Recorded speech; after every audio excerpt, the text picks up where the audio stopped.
Muy bien, son las 7 de la mañana con 34 minutos. Saludamos al abogado Richard Gómez, presidente de la CUT y de FEDELEC, además vocal de los asegurados del IES. ¿Cómo estamos, Richard? ¿Me escucha? Sí, buenos días. Gracias, Jimmy, por la invitación. Un saludo al pueblo ecuatoriano.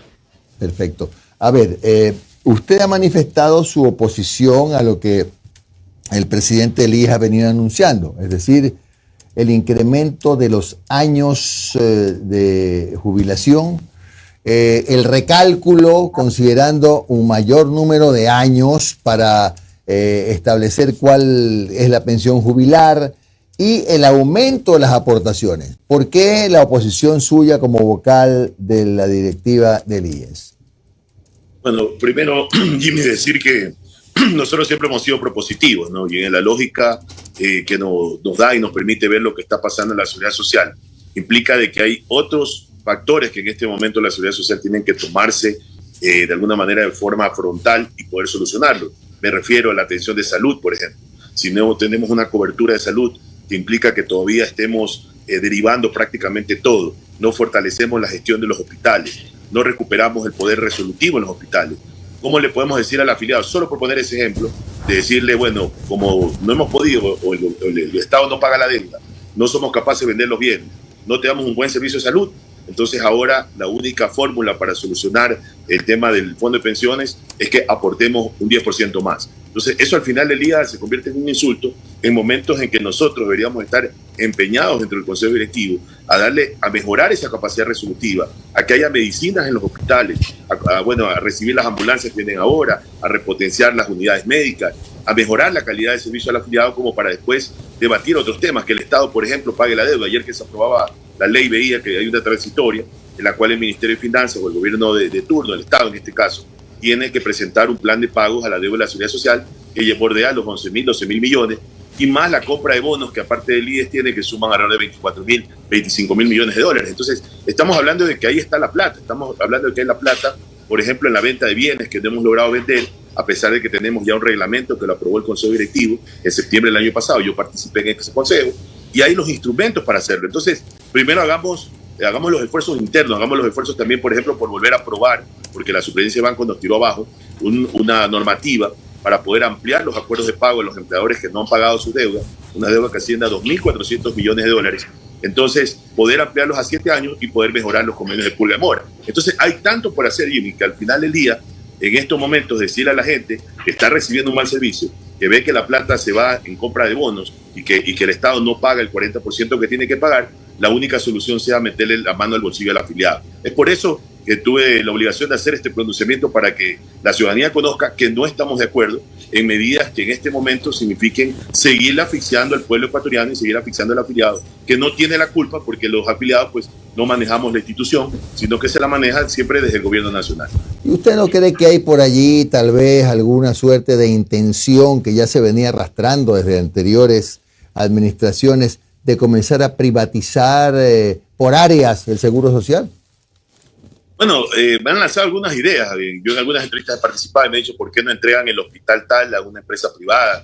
Oiga, yo decía el otro día en una entrevista, o sea, así usted traiga al más duro de Harvard o alguien especialista en la NASA, usted puede traer al que usted quiera, pero el problema del IES también no es un tema solo de recursos, es un tema también de organización.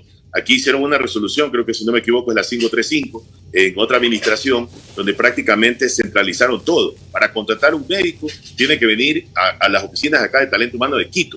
Entonces, para reemplazar, no sé, un equipo, tiene que pedir la autorización a Quito. Entonces, al final del día, todo está centralizado aquí y lo que hay que buscar, que inclusive es un principio constitucional, es un artículo de la Constitución, el que determina que el Estado será descentralizado, desconcentrado, y todo lo demás, pero en el IES no ocurre eso. En el IES realmente lo han asfixiado, han centralizado todo de tal manera que nada funciona y por eso pues vemos las condiciones que hoy en día ha llevado el presidente del Consejo, que en eso estamos totalmente de acuerdo, de que hay que bajar las derivaciones, pero como le he dicho yo, bajemos las derivaciones a los prestadores externos, pero mejoremos la capacidad resolutiva en los hospitales, porque hay hospitales, por ejemplo, en capitales de provincia como en Babahoyo, que no vale ni el tomógrafo. Entonces cuando alguien quiere que hacer una tomografía en la provincia de Los Ríos, tiene que irse a la clínica del Cíbaro, tiene que irse a otro hospital, porque realmente no hemos tenido la capacidad de comprar un tomógrafo. ¿Por qué? por la bendita centralización que en un momento se le realizó a través de una resolución y que hoy desde la vocalía vamos a presentar.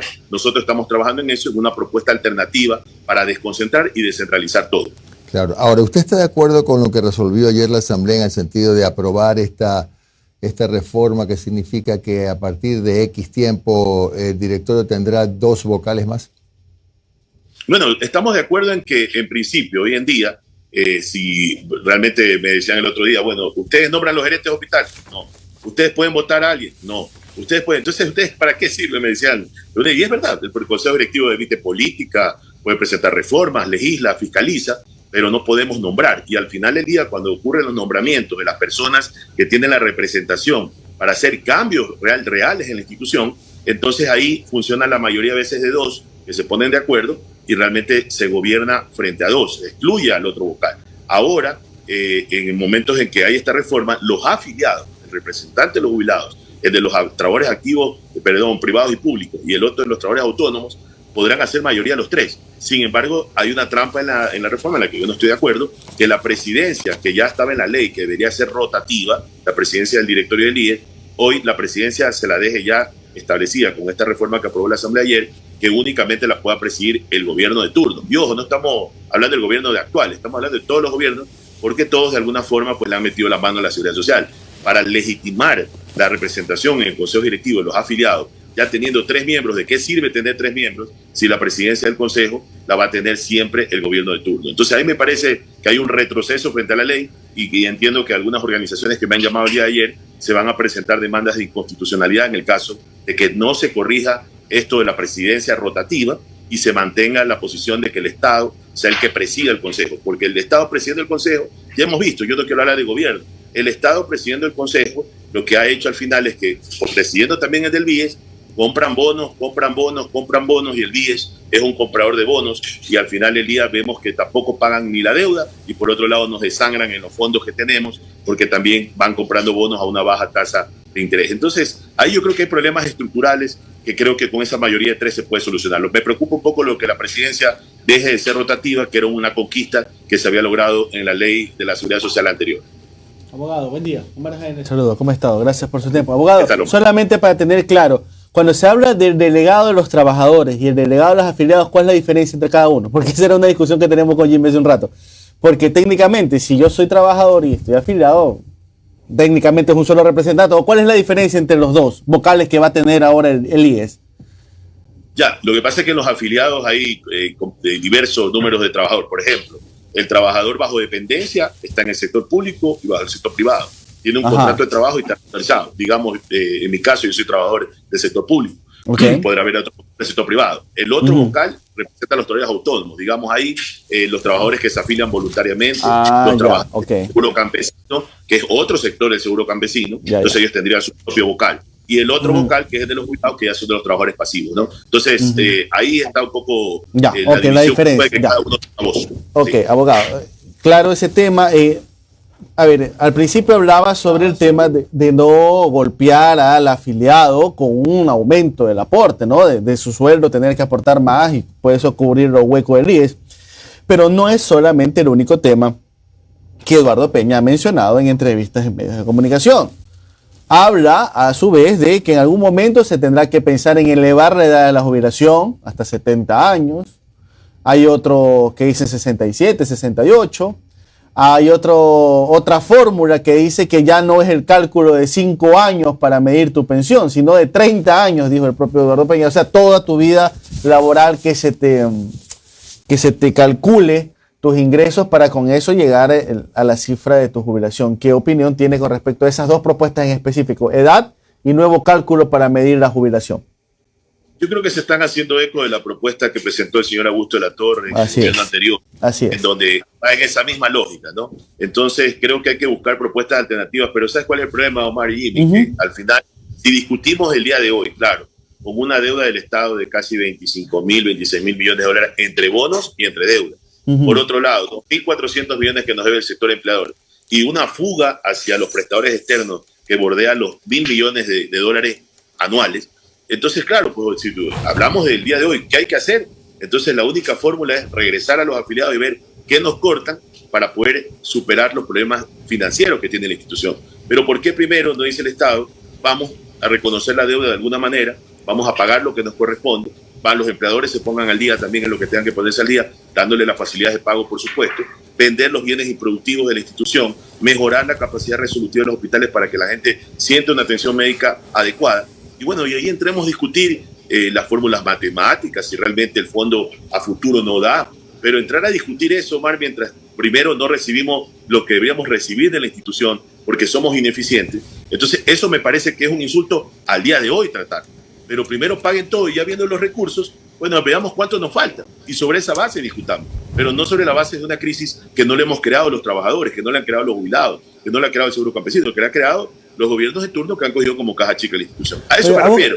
Claro. Hay que discutirlo, pero no sobre la base de quitarle la responsabilidad al Estado, quitarle la responsabilidad al sector empleador. Entonces, en el primero que pensamos es en el pobre trabajador, meterle la mano al bolsillo. Eso es lo que yo no estoy de acuerdo en este momento de discutir. Hay Abogado, otras cosas en las que tenemos que trabajar para poder empoderar y recuperar la confianza de los afiliados. ¿En qué quedó esa idea o propuesta ya que se le hablaba casi en firme en la Asamblea de darle al IES el Banco del Pacífico como parte de pago de toda la deuda que tiene el Estado Central? ¿En qué quedó eso? Bueno, no pasó. El día de ayer, de lo que entiendo de la transitoria, lo que hemos visto, no tenemos todavía el documento terminado, pero en la comisión se aprobó de que el Estado podrá, eso aprobó la Asamblea, el Estado podrá entregar acciones de las empresas, pero ese podrá, ya sabemos en el Ecuador cómo funciona, pues, ¿no? En función de los gobiernos, no, se hará o no se hará, pero lo del Pacífico fue eliminado de la propuesta que hizo Henry Llanes a través de esta propuesta de iniciativa ciudadana que presentó a la Asamblea y que fue motivo del debate ayer y de la aprobación final el día de ayer. O sea, dice podrá, y en ese podrá, pues al final del día ya eso quedó aparte. Yo inclusive buscaba un punto medio, le cuento, ¿no? Que no nos entreguen el banco, porque al rato, pues la gente también que tiene cuenta en el Banco del Pacífico va a decir, chuta, mi dinero en ese banco, preferimos un banco privado, ¿no? Porque al rato hemos estigmatizado también al sector público. Pero podría ser que hubieran dejado anclado que las utilidades que ese banco, no la administración, las utilidades de ese banco pasen a cubrir la deuda anualmente de la deuda que tiene el Estado con la seguridad social. Eso hubiera sido también un mecanismo, yo creo que intermedio, entre en vez de darnos el banco, que nos den las utilidades anuales que produce ese banco. Pero no pasó así. Ok, abogado. Y para cerrar mis preguntas, usted hablaba que aparte de la deuda que mantiene ya fija el Estado, también el IES es utilizado como la boya salvavidas, ¿no? Cómprame bono. Caja chica. Cómprame bono, hermano. Cómprame bono porque no tengo para pagar los sueldos. Sí. ¿Cuándo fue la última compra de bonos y por cuánto fue? El año pasado, bueno, en general, solo para que lo tengas claro, Omar, se compraron 3.500 millones de dólares en bonos del IES. Y el Estado a nosotros nos pagó por intereses, ponle 400 millones creo que era. Y aparte de eso, del 40% tampoco nos pagó completo, nos quedó debiendo creo que 1.000 millones. Entonces, no nos paga completo el 40%, y de la compra de bonos, de ahí mismo nos pagan los intereses. Eso son lo que han hecho siempre. Y lamentablemente en esta ley que se ha aprobado el día de ayer, mantiene mayoría el sector empleador con el gobierno nacional, de turno, el Estado, mejor dicho, ¿no? El presidente del Consejo Directivo del IES seguirá siendo el líder del BIES. El Ministerio de Finanzas, imagínense ustedes que es el que de alguna manera siempre ha resuelto la compra de bonos en el BIES, tiene otro vocal y el otro vocal es el sector empleador. Entonces, al final del día, quienes le deben más a la seguridad social son los que van a tener mayoría en el BIES, donde realmente lo que hemos visto es un desangre, no hemos visto un servicio a los afiliados, no vemos una banca de inversión, no vemos proyectos habitacionales. Bueno, por ahí vi uno el otro día que el presidente del directorio actual lo ha visitado, me parece excelente, debería haber uno en cada provincia. Son miles de millones de dólares que tenemos los afiliados y que deberían estar rindiendo de alguna manera positiva, económica para los ingresos, para alimentar ese fondo de pensiones, que esa es la intención, pero lo único que el BIES se convirtió en los últimos años, yo diría más de una década, es en comprar bonos, y lo sigue haciendo. El año pasado compraron 3.500 millones.